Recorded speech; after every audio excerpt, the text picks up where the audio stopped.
Now, obviously you can see that the clear coat failure is still there. We're just putting lipstick on this pig. Hello, friends. The 2012 Cruze is back. We just need to touch it up though. And there is something I want to do. I want to try and work some of this out a little bit. Get some of that gunk off of there. Now, it's been at the mechanic shop. So you can see it's been gotten dusty and all that, and it's been touched by greasy hands. So when I get in here, I'm going to vacuum, obviously. And I'm also going to do a blowout. Looky there. So we're going to do some blowing things out, see what we can get done. Won't take but an hour or so. Not much. We're just going to wipe it up and get it back in tip-top shape because it's going on the line today. This side is in good shape. It's just a little dusty. And I want to see if we can't work some of this stuff off. I believe, if I remember right, I'll have to go look at the video, but I think it was already there. I mean, it was stuck. And this too is already stuck or something. It is a dealership detail, but we don't want it to look like crap. You know what I mean? Like we didn't do anything.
Alrighty, Fred, so we are back to go ahead and finish off this car.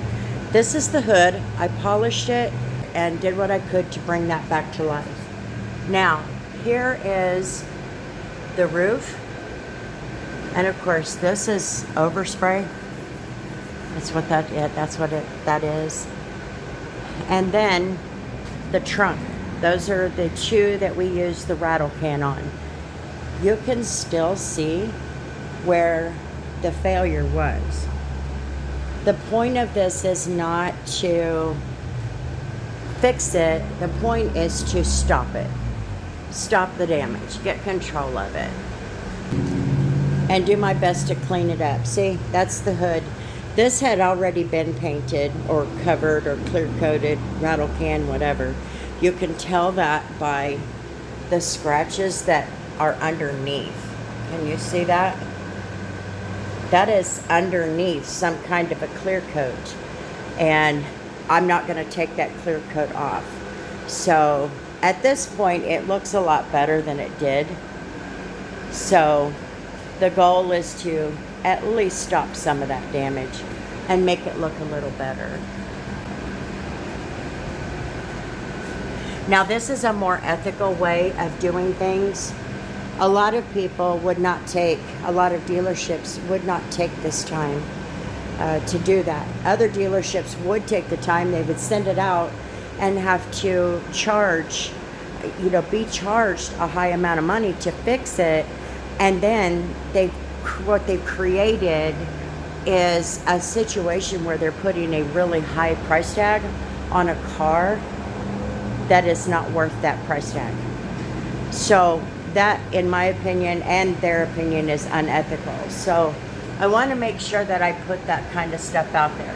This is just going to go on to the cost. The cost of the car is still going to be within the $1,500 to $2,000 below Blue Book. Alrighty, so today I'm going to use the Naziel medium cut, and I'm going to use the coarse blue pen. And all we're going to do, as I said, is just buff that back.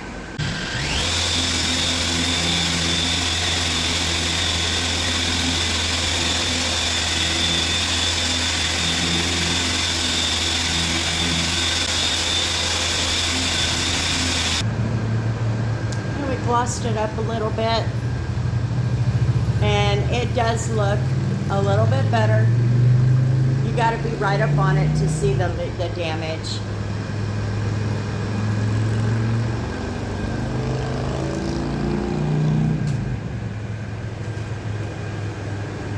Here you can see it.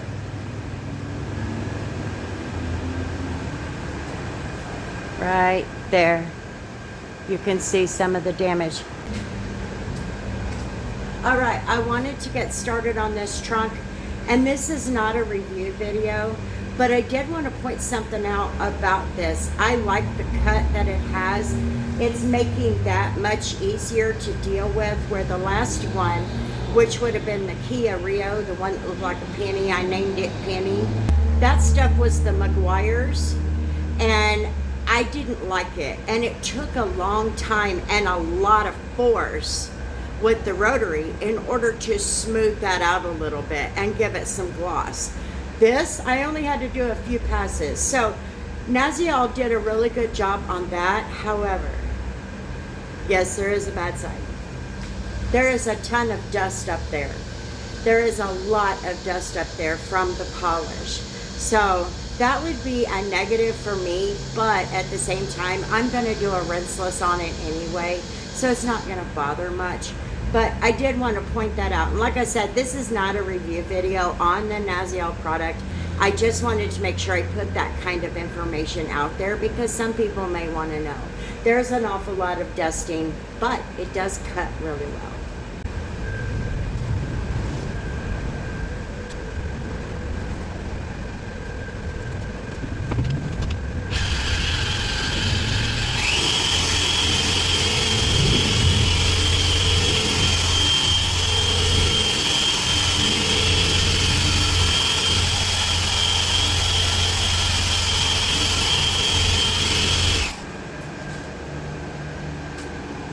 I don't know if you can see it. Now, obviously you can see that the clear coat failure is still there. We're just putting lipstick on this pig. But the obvious difference when you're polishing it is this smooths out. You can feel the smoothness. This feels like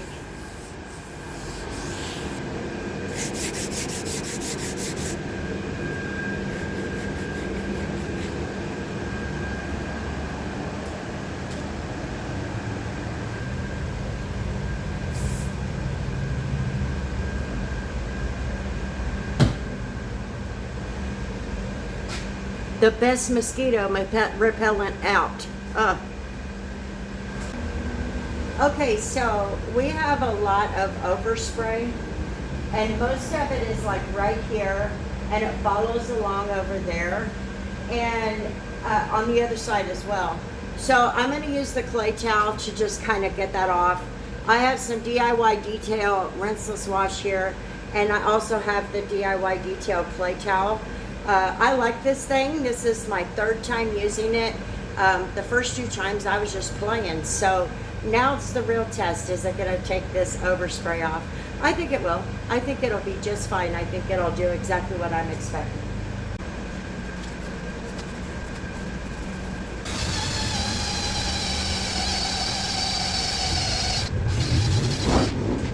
Alrighty, so I pulled everything off of it. I'm going to take a quick break, and then I will come back and do a rinseless wash, and we'll be done.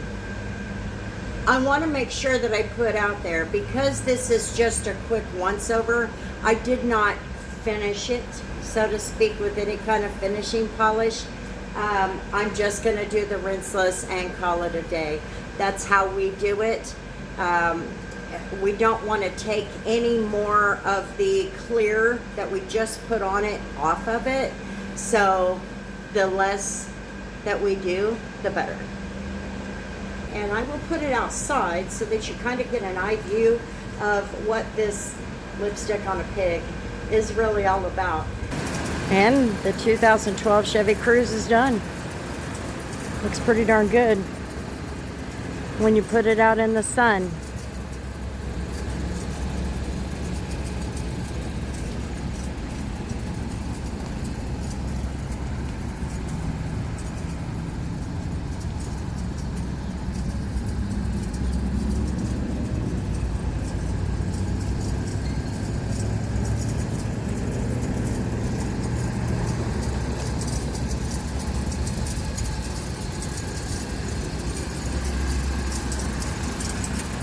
So thanks for hanging out on my channel, guys. I sure do appreciate it.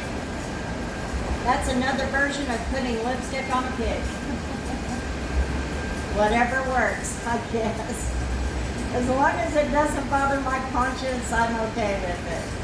So thanks for hanging out, guys. I hope you all have a wonderful week or a weekend, whichever it is. And we'll see you on the next one.